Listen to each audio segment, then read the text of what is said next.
Kunemibhikisho yamalungu eANC eseka umengameli uCyril Ramaphosa kanye nowamalunga leli qembu afuna umengameli ashenxe esikhundleni sakhe.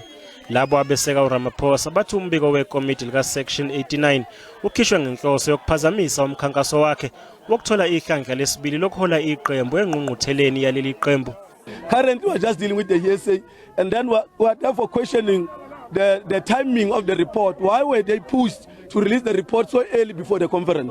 It was also followed by a bogus national executive committee that didn't follow the procedure, where it was supposed to start with the top 6, the National Working Committee and the NEC today. So this thing, all of it, was saying it is a political ploy against the president. It is a process to remove him, not to stand and be elected in the coming 55th National Conference. Ngakolunye uhlangothi elinye iqulu lamalungu eANC lithi umengameli uRamaphosa kufanele ehle esikhundleni sakhe ukuze abhekane namacala athinta isigameko esenzeka eplazini lakhe iPhala Phala. The findings of the independent panel is of the greatest importance.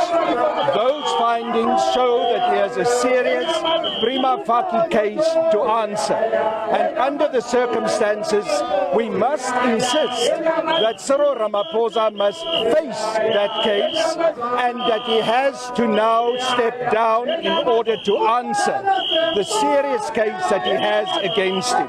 Umhlangano wesigungu esiphezulu seANC wona uyaqhubeka eNazareth eGoli kanti kunomunye futhi umhlangano weNEC ozohlala mhla zi-14 kwephezulu.